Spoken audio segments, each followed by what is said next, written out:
Welcome to TrueCircles.net.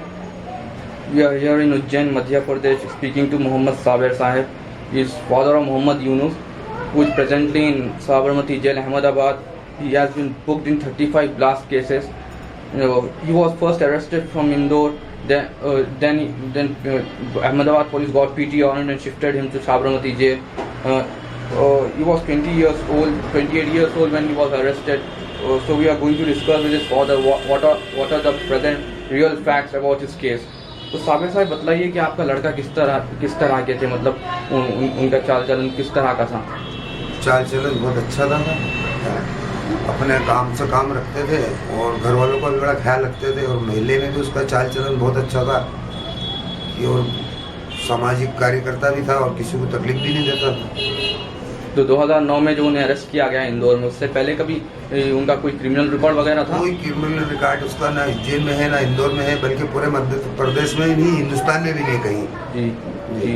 तो आप jail में गए होंगे, उनसे बात की होगी, तो उन्हें कुछ बताया कि इंदौर पुलिस ने तो बताया कि उन्हें कोई मीटिंग करते हुए पकड़ा गया, उन्हें 4 लोगों के साथ। तो आपसे उन्हें मुलाकात हुई तो उन्होंने कुछ बताया कि उनकी असल अरेस्ट किस तरह से हुई?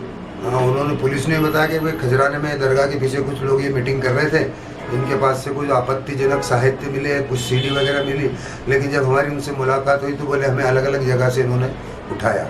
तो किस तरीके से अरेस्ट किया इंदौर पुलिस ने, उन्हें कुछ बताया? इतना तो नहीं, बस अलग जगह से उठाया इनको। अच्छा। हाँ। अच्छा।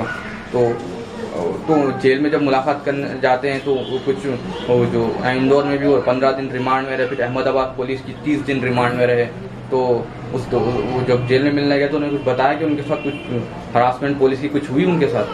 नहीं, इंदौर पुलिस ने तो कभी हमें बताया ही नहीं कि हमने इसको नहीं, आपके लड़के ने बताया क्या आपको? इंदौर में जब मुलाकात हुई है उनकी अहमदाबाद इंदौर में, वही मैं बता रहा हूँ कि इंदौर में तो कभी हमारी उससे मुलाकात हुई नहीं। जी। इंदौर में उसको पेश करा जी। उसके बाद में 5 नवंबर को गुजरात पुलिस प्रोडक्शन वारंट लेके चली गई। गुजरात पुलिस ने हमारे को खबर करी टेलीफोन के जरिए। जब हम उससे मुलाकात करने वहाँ गए तो 11 बजे से 4 बजे तक हम उसका इंतजार करते रहे। फिर उन्होंने हमें 15-20 मिनट मुलाकात वहाँ पर करवाई तो हालत उसकी बहुत अच्छी नहीं थी, बिल्कुल परेशान था और मारा पीटी का उसने थोड़ा बताया कि मार भी रहे हैं, खाना भी ऐसे मामूली देते हैं। उसके बाद में बार हम मिलने 3 महीने तक मिलने गए उससे क्राइम ब्रांच में, तो उन्हें मुख्तसर सा खाना देते हैं, हाथ पीछे बांध के रखते हैं, बहुत ज़्यादा टार्चर कर रहे हैं, इस किस्म की बात उसने हमें बताई। और जेल के अंदर जब हमने उससे पता करा, जब उसको जेल भेज दिया गया तो मैंने कहा भैया तेरे पे ब्लास्ट का केस लगाया है तो तू कभी अहमदाबाद में, तो कहले मैंने अहमदाबाद ही नहीं देखी, पहली बार मुझको ये लोग लेके आया और मेरे पर झूठा केस इन्होंने ब्लास्ट का यहाँ पर लगाया। तो जो ट्रायल अभी उनकी किस तरीके से चल रही है? कोर्ट के अंदर तो उनको लेके जाते नहीं है, अदालत में जेल के अंदर ही उनकी ट्रायल चलती है, तो वो उन्हीं के बकौल के वहाँ पर मजिस्ट्रेट आता है और खाली देखता है और उनकी जो है हाजिरी भरता है और चला जाता है।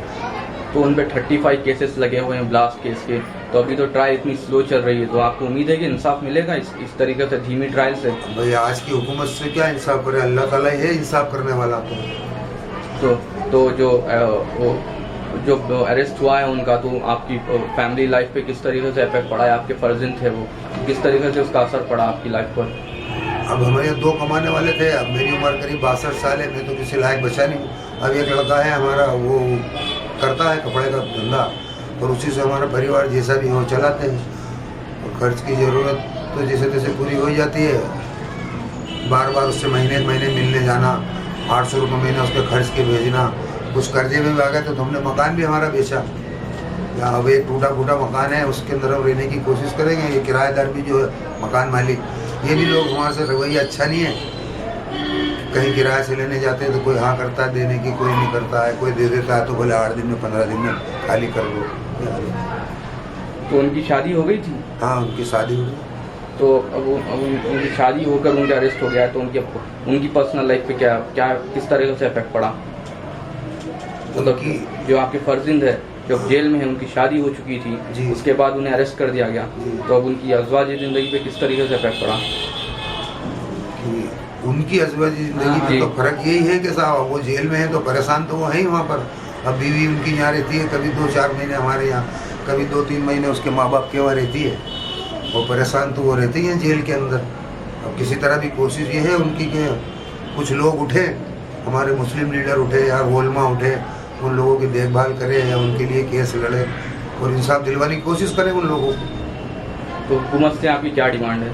अब हुकूमत से ये डिमांड है कि ईमानदारी से जो भी है फैसला करें, सही साठ तरीके से। हुकूमत से ये डिमांड है कि ईमानदारी के साथ फैसला करें।